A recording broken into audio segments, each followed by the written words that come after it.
Ah, que dia tranquilo. Eu não sei o que eu faço em um dia tão tranquilo como este. Ah, quer saber? Vou escutar algumas músicas da banda King Crimson. Esse nome deveria me lembrar de fazer alguma coisa, só que tô com preguiça demais de pensar, pois exige muito esforço para utilizar o meu 189 IQ. Ué, eu coloquei King Crimson, só que eu tô escutando Echoes do Pink Floyd. Quem é? Ah, meu Deus, primeiro Higashikata Josuke vem pra minha casa, e agora o Koichi Hirose, como caralho você sabe onde eu moro?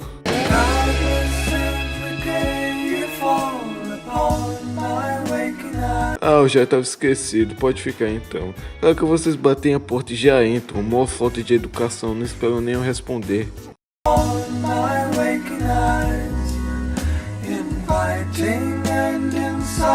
Como assim, mano? O Diabo é o segundo maior vilão de Jojo, só perdendo para o Kira, que na verdade sou eu, e não sou eu também, porque eu sou Naruto Kozué. Sendo assim, eu sou o Kira e não sou ao mesmo tempo, então eu sou o Kira de Schrödinger.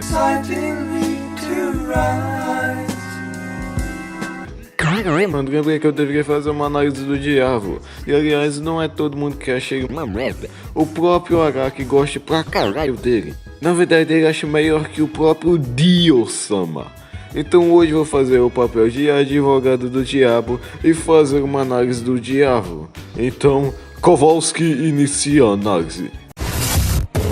Mas antes avisar que vou tentar falar o mais rápido possível. Primeiro que obviamente esse vídeo contém spoilers de praticamente todo o plot da parte 5. Mas se você tá nesse vídeo, provavelmente você já assistiu a parte 5, então tá de boas. Segundo que eu troquei o nome do quadro de review de um jogo feito para análise, porque é um nome mais criativo e engraçado. Terceiro, esse vou até ler na velocidade normal. É que alguns pontos do vídeo eu fiz consultando alguns vídeos dos canais que estão aparecendo aí na tela. Inclusive vou deixar todos eles na descrição do vídeo. E também quando chegar nos pontos em que eu tirei alguma coisa de algum vídeo deles, eu vou deixar um card com o vídeo original aí em cima. Assim você vai conseguir ver o vídeo original e se aprofundar mais no assunto também. Mas enfim, sem mais relações, vamos começar essa análise. A data era 25 de fevereiro de 2000, quando foi publicada Jojo A Go-Go, um livro de artes escrito e ilustrado pelo próprio Araki. Creio que no tempo já estava lançando a parte 6, e no disco 3 desse livro, ele faz um top 10 personagens favoritos de Jojo, e nos deparamos com algo interessante, podendo até ser chamado de algo bizarro. Puta que pariu, velho, o Shigeki tá acima do Dio. Ah, e o Diabo estava em quarto, o que é mais da metade da colocação do Dio, que é um dos personagens e vilões mais amados da comunidade, se não o maior. Isso soa até irônico, já que o vilão mais odiado da comunidade, pelo menos a brasileira, é o segundo vilão favorito do próprio criador, ficando só atrás do Kira. Legal que no vídeo que eu fiz do Doppio, eu também disse que o Kira é o meu favorito e o Diabo é o meu segundo. Então será que eu tenho o mesmo senso crítico do Araki? Nem fudendo. Mas enfim, hoje eu estou aqui para expor minha opinião de o porquê ele é um vilão tão bom e especial. Resumindo, hoje eu farei o papel de advogado do diabo. Primeiro ponto, Stand Power. Ah, esse stand, meus amigos. Esse sim é um stand. Sem dúvidas, um dos maiores que apareceram até agora no anime. Eu colocaria ele em terceiro lugar em um top 10, perdendo somente para o Crazy Diamonds e o Kira Queen. E eu colocaria nessa posição tanto em questão de design, já com um stand com design bastante criativo que remete à banda que gerou seu nome, com o epitafo sendo muito parecido com a capa, por exemplo. Mas também esse stand é foda por causa de sua habilidade, que é muito apelona e legal, além de ser muito criativo. Pois que é mais além do Araki pensaria alguém com poder de cortar o tempo, além de que essa habilidade se encaixa perfeitamente na própria personalidade do Diabo. Porém, esse é um stand que eu admito se realmente difícil de entender como ele funciona. Afinal, apagar o tempo é um conceito um pouco vago de se entender. E embora o anime explique como funciona, não fica muito claro para as pessoas mais desatentas. Então creio que antes de começar a falar para valer sobre o King Crimson, é bom eu explicar como ele funciona de uma vez por todas. Basicamente, quando o King Crimson é ativado, tem um período de 10 segundos. E durante esse período ninguém pode vivenciar nem sequer lembrar do que aconteceu. Entretanto, o diabo vê tudo e não se esquece. Porém, ele não pode atacar diretamente nem interagir com objetos e pessoas nesse período de tempo. O que ele pode fazer é basicamente reajustar suas próprias ações durante esse período em que o seu stand está ativado. Do jeito que todas as ações do diabo já estavam fadadas a acontecer, o negócio é que o diabo pode evitar as ações que ele sofre. Ou seja, o diabo consegue desviar das ações que o prejudicariam, mas o que ele originalmente faria ainda acontece. Isso pode explicar, por exemplo, a cena do elevador, em que o Bruno encontra somente a mão da Trish do nada. Isso aconteceu pois o diabo originalmente cortaria a mão da Trish e fugiria.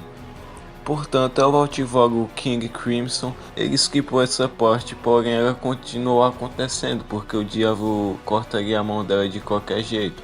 A única alteração é que o Bruno não se lembraria de nada por causa da habilidade do King Crimson. Além de poder reajustar suas ações, ele também pode apagar um determinado acontecimento, como por exemplo na luta do Metallica, na parte em que o diabo atraiu o Aerosmith.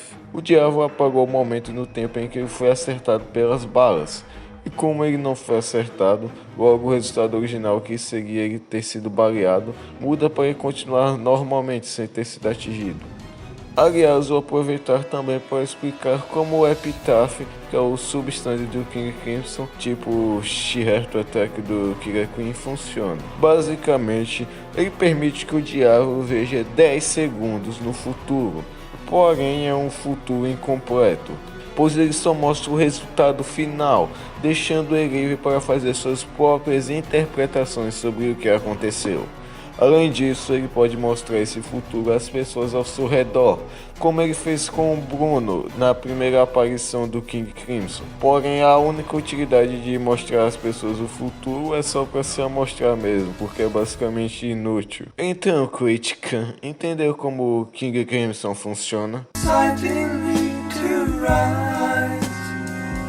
Na verdade não, o que acontece é que o diabo conseguiu arrumar uma brecha em seu próprio stand, pois basicamente o seu sangue faz parte de seu corpo, então ele pode fazer o que quiser com ele.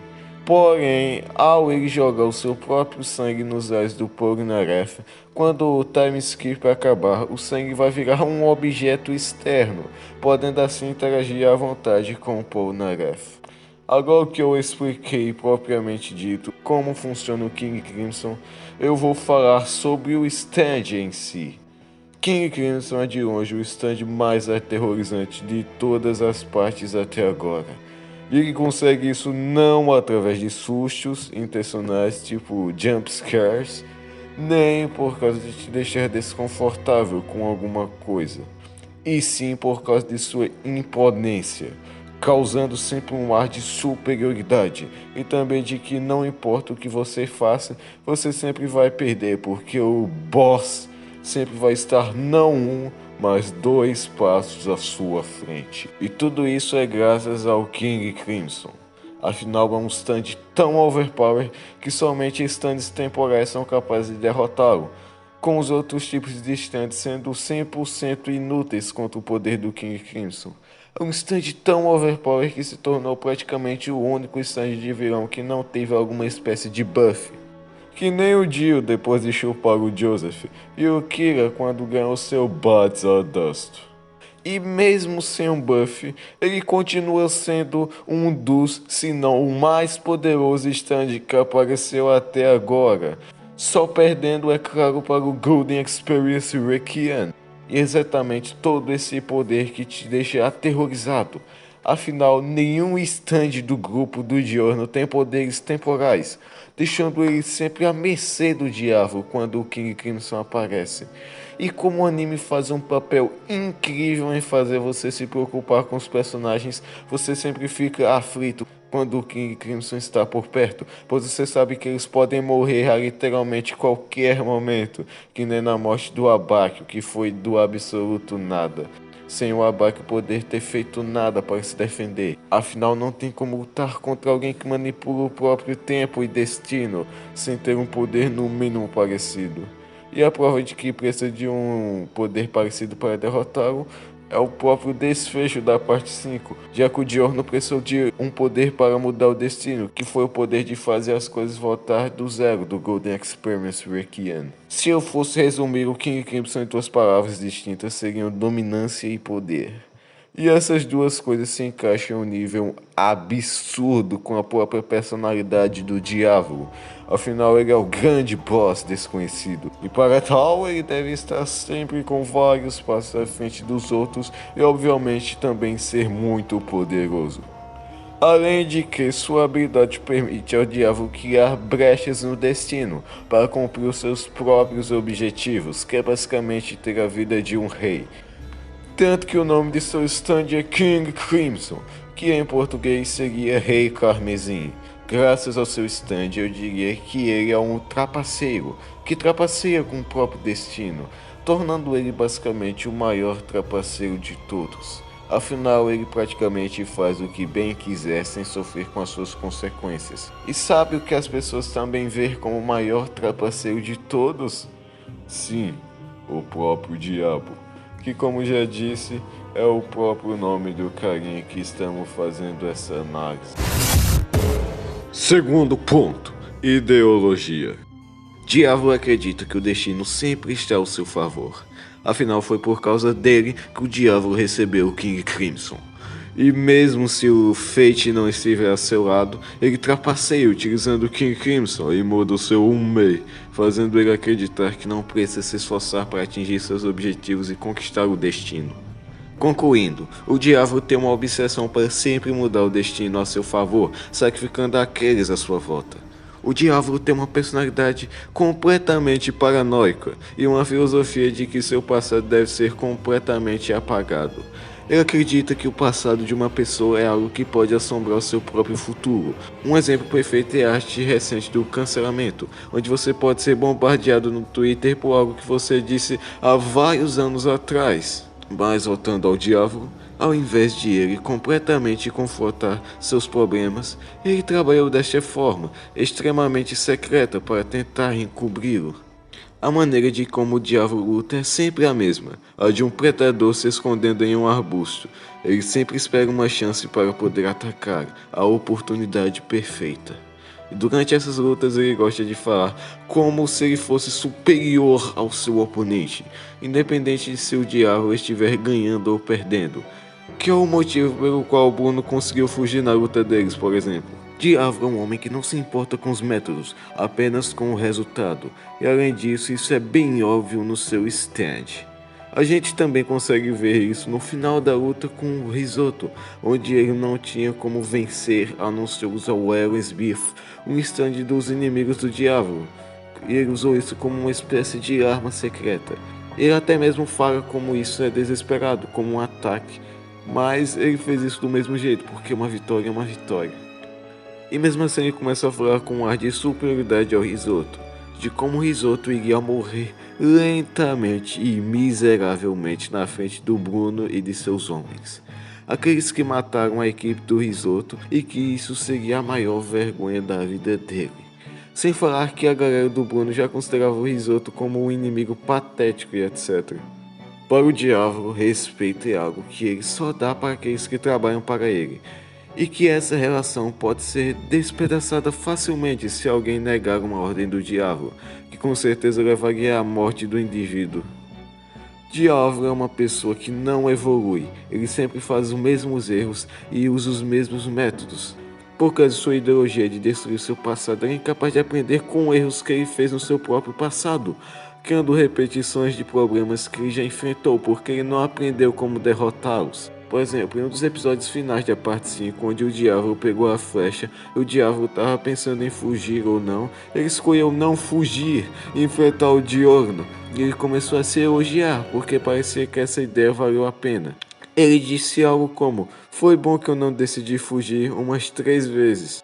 Essa cena descreve o diabo e suas experiências de vida com extrema facilidade.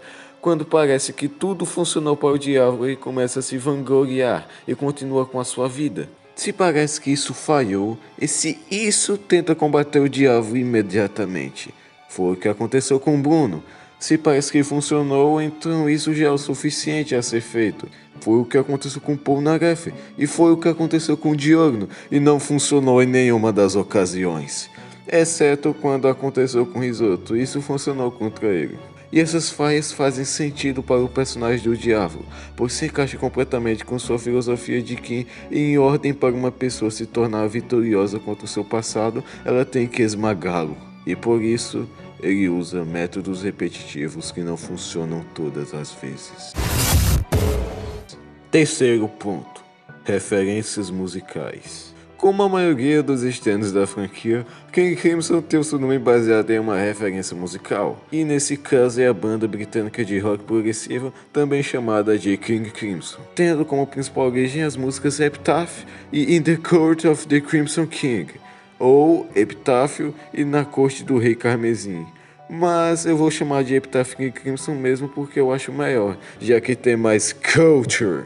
Tem também umas referências menores, como em 21st Century Schizoid Man, ou Esquizoide do 21º século.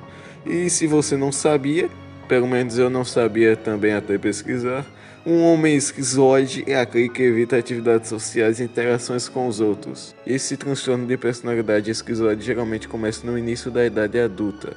Pessoas com essa condição não desejam nem desfrutam de relações estreitas, mesmo com a família, e muitas vezes são vistas como solitárias. Elas podem ser emocionalmente frias e distantes, que se encaixa perfeitamente com o diabo em vários aspectos, mas eu irei focar aqui nas músicas Epitaph e Crimson King. A música Epitaph serve como uma profecia do que irá acontecer se o diabo conseguisse a flecha e alcançasse o poder absoluto. Essa estrofe em particular retrata como Instruments of Death, ou Instrumentos da Destruição do Diabo, que seria o King Crimson Requiem, iria afetar o mundo.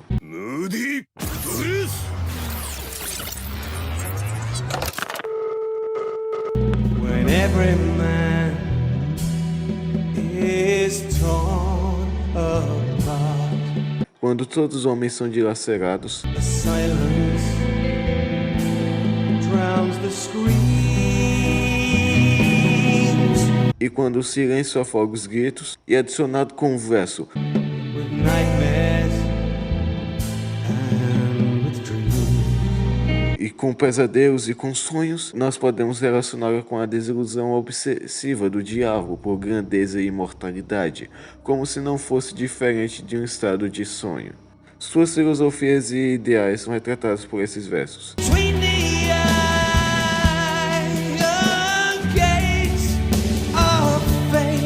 Os portões de ferro do destino são claras referências às crenças do diabo, de que o destino já é predeterminado, especificamente que sua vitória eterna já está escrita em todas as linhas pelo Fate.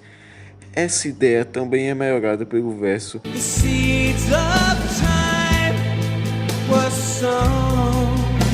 as sementes do tempo já foram semeadas, e que portanto estão destinadas a desabrochar como previstas. Mas de longe, o ligamento mais forte com o diabo é o refrão da música. Como um epitáfio é uma inscrição no túmulo de uma pessoa, esses versos acentuam como o legado que o diabo deixaria no mundo.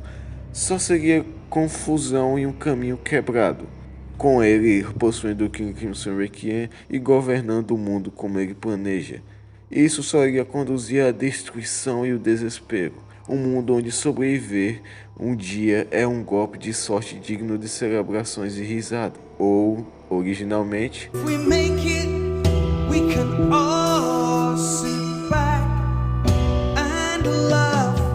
mas antes disso, os horrores do reinado do diabo e as lágrimas e dor que vem junto têm que ser insuportadas.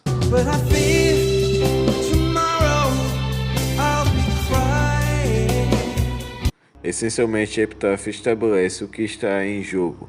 se o diabo vencer e o que seria do mundo se ele vencesse. Na segunda música, Crimson King detalha sobre o presente reinado do diabo e o uso do stand King Crimson. Essa música trabalha com uma descrição detalhada da corte e do reino de uma figura chamada Crimson King, que é um apelido dado aos monarcas que causaram muitos derramamentos de sangue e crueldade, que já tem uma conexão com o stand King Crimson. Quando a gente começa a ver as letras da música, nós somos cumprimentados com isso. A música dá uma descrição meticulosa de várias atividades e eventos na corte, dando um sentimento desordenado de como se ela fosse um circo ou um parque de diversões. Torneios, coros cantando suavemente,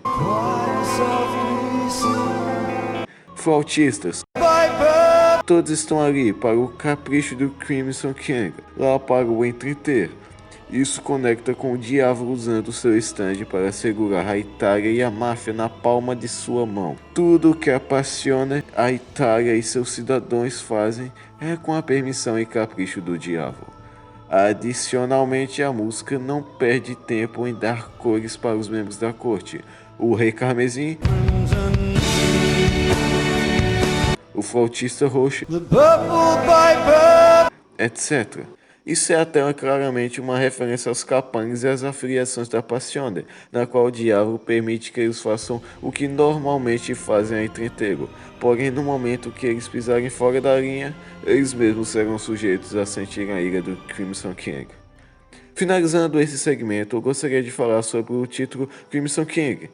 Esse título era dado aos reis cruéis e sanguinários. Mas esse título tem dois significados. O primeiro é que ele é um tipo de árvore chamada de Acer protenoides, que é uma variação japonesa da árvore de bordo norueguesa, que é comumente chamada de Crimson King. Ela é muitas vezes considerada o símbolo da inconsciência, o que pode alimentar a habilidade do King Crimson, que te deixa basicamente inconsciente quando o tempo está sendo apagado e te forçar a fazer o que o destino mandou você a fazer. Além de que também toda vez que o diabo aparece, o Doppio está inconsciente, então pode ter alguma ligação. O segundo significado é que o Crimson King é na verdade um dos vários nomes de um mesmo ser: Beelzebub, Lúcifer, Exu, Caveirinha. Resumindo, o diabo, ou em italiano, o diavolo. Quarto ponto, simbolismo. Para começar a explicar sobre o simbolismo de diabo, nós temos que começar do começo. Bem no começo, no nascimento do nosso querido Doppio. Vale lembrar que sua mãe passou 2 anos numa prisão só de mulheres e seu marido estava morto há 2 anos. E que do nada também ela ficou com uma puta barrigona de grávida. Isso soa familiar para você? Exatamente, o Doppio é o anticristo. Enfim, quando eles pegam a criança e veem que ela não está chorando, só com uma puta cara de cu, tem uns frames que mostram os olhos dele com um brilho vermelho endemoniado. Se isso não é prova o suficiente que ele é um anticristo, então não sei o que é. E não é só isso, pois a troca entre diabo e Doppio parece mais uma possessão violenta do que uma simples troca de personalidade. Como se troca de personalidade fosse simples, né? A troca durante a cena do vidente, por exemplo, é onde isso fica mais claro. Os Everson olhos do Doppio são engolidos pela escuridão, só para depois aparecer os do diabo. Por causa desses motivos, não é totalmente impensável que durante o seu nascimento, Doppio teve seu corpo possuído e habitado pelo diabo ou algum tipo de demônio, que no caso é o próprio diabo. Isso explica o porquê de quando o Silver Chariot Requiem ativa, o diabo e o Doppio vão para corpos diferentes, como se eles na verdade fossem 2 almas diferentes. Isso porque eles literalmente são. E não só isso, como o diabo possui um controle maior da sua própria alma do que uma pessoa normal, já que ela ficava alternando de pessoa em pessoa durante o arco da corrida da flecha. O motivo pelo qual ele não ter feito isso antes é porque provavelmente quando o diabo possuiu o Doppio no nascimento, a sua alma ficou presa naquele corpo, como se aquele tivesse se tornado seu corpo original, e um dos donos definitivos daquele corpo. já que o Doppio ainda era um bebê, sem a mentalidade totalmente desenvolvida. Aí quando o Silver Chariot Requiem ativou, a alma dele ficou livre, pois todos aqueles corpos no Coliseu já tinham seu dono definitivo. E depois que o Silver Chariot Requiem foi destruído, ele forçadamente voltou para o corpo que ele inicialmente possuiu, por seu corpo original, onde ele era o dono definitivo.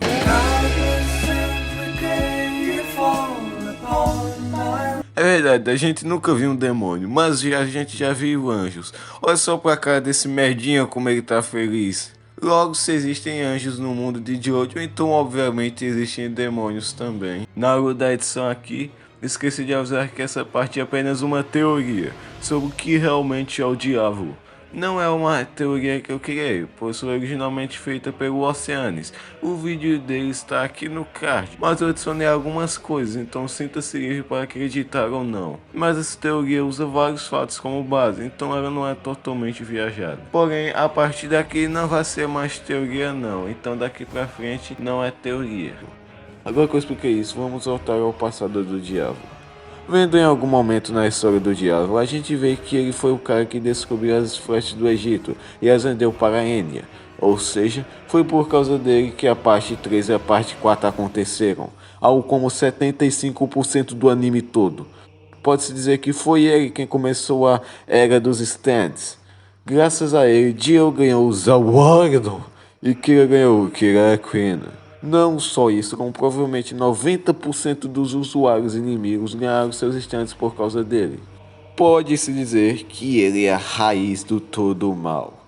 E quem é mais conhecido como a raiz do todo o mal? Sim, o próprio diabo. O principal tipo de simbolismo que se vê com o diabo são principalmente referências religiosas, e eu acho que vocês devem ter percebido isso durante essa review. E nesse ponto de simbolismo vocês vão entender ainda mais esse simbolismo religioso envolvendo o diabo. Portanto, agora eu vou para uma parte bem interessante desse simbolismo, em minha opinião, que é a dualidade entre Dio e diabo. Dio seria tipo Deus, enquanto diabo vocês já sabem o que é. E tem vários indícios em ambos os lados, como por exemplo no conceito principal do mistério da parte 5, que é literalmente o inverso da parte 3. Isso porque na parte 3 todos já sabiam quem era o Dio e que tipo de pessoa ele era. E o mistério era sempre sobre seu stand, com os Crusaders tentando descobrir o mistério por trás do Zawardo. Já na parte 5 ao contrário, pois o Bruno já descobre a habilidade do King Crimson quanto à aparência do próprio. O mistério no tanto passa a ser a galera do Diogno tentando descobrir quem é o chefe da Passione e que tipo de pessoa ele é, afinal ninguém conhece nada sobre ele, com exceção do Polnareff, que já sabia até que bastante coisa. Essa dualidade também pode ser vista em duas cenas bastante memoráveis em ambas as partes. Essa cena é os degraus do Polnareff. Para começar na parte 3, em que está lá o Polnareff vendo o Dio acima das escadas. É uma posição como a de alguém superior, que está acima de tudo, como um deus. Enquanto Polnareff tenta alcançar essa divindade subindo as escadas, mas resultando em nada. Enquanto na parte 5 é o oposto, já que o Polnareff está acima dos degraus e o diabo está embaixo, como alguém baixo e inferior. Não inferior em poder, mas na natureza de sua existência. Pois por ser o diabo, as pessoas sempre veem como uma pessoa baixa e inferior que só pensa em caos. Enquanto o Dio, por ser tipo um deus, as pessoas veem ele como alguém superior, por causa de todo o seu poder inimaginável e seu carisma incrível. E uma das diferenças mais claras do diabo e do Dio está em seus subordinados. Os seguidores do Dio obedecem a ele porque eles o adoram, como se ele fosse um deus, com exceção de alguns que seguem apenas pelo dinheiro, como por exemplo Hal Ross, que também foi o único que traiu, que provavelmente é ateu também. E o Dio usa um método de recrutamento bem amigável, até mesmo sedutor, que nem quando ele seduziu o Avdul e o Kakyoin. Um dos exemplos mais claros da pura devoção e respeito pelo Dio estão na Enya, no Vanilla Ice, no Pet Shop e no Endo. E, spoiler da parte 6, também no Pucci, que é literalmente um padre que disse que amava Dio tanto quanto um deus. Se isso não é a prova de que a existência de Dio no anime é vista como a existência de um deus, eu não sei mais o que é. O diabo, entretanto, usa do método da dominação, poder e medo. Até mesmo na forma de recrutamento, onde você é simplesmente perfurado pela flecha sem aviso prévio. E se você sobreviver, legal, se não, foda-se. Não só uma pessoa tentou traí-lo, como um esquadrão todo por causa da maneira de como eles são tratados. E não seria surpreendente se todos secretamente quisessem trair o diabo, já que o único motivo deles entrar na Passione é por causa de seus próprios interesses, e mesmo que tenha alguns membros que tenham se matado por ordens do diabo, provavelmente esses não tinham outra escolha por terem medo dele, ou eles morriam completando a missão, ou pelas próprias mãos do chefe, ou seja, todos iam como o próprio diabo.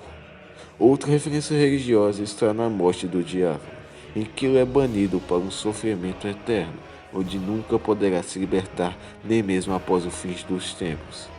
Como já sabemos, o Dio tem bastante referência com Deus, ou Diogno seria tipo Jesus. Então Diogno, banindo o diabo para a morte infinita, também pode ser interpretado como Jesus, banindo o diabo para o inferno. Conclusão: Diabo é um vilão muito complexo. Essa complexidade pode ter afastado algumas pessoas de gostar dele como vilão. E essas pessoas ficam enxergando ele apenas como um Dio, só que menos legal. Porém, creio que agora, essas pessoas que não entendiam essa complexidade, após esse vídeo, no mínimo mudou um pouco sua opinião sobre o Diabo.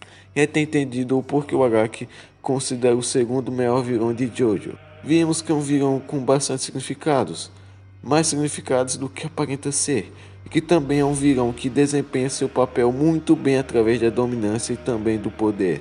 Além do mais, a dupla de Diavolo e Doppio é sensacional. Esse também é um vilão que se encaixa perfeitamente na premissa da parte 5, com toda uma questão de destino e trapacear com ele. Na verdade, vou deixar para me aprofundar mais em Destino na parte 5 em um vídeo que planejo fazer depois, contando todos os elementos de Fate em todas as partes. E também de como o Unmei também é um elemento chave para o plot principal de Jojo.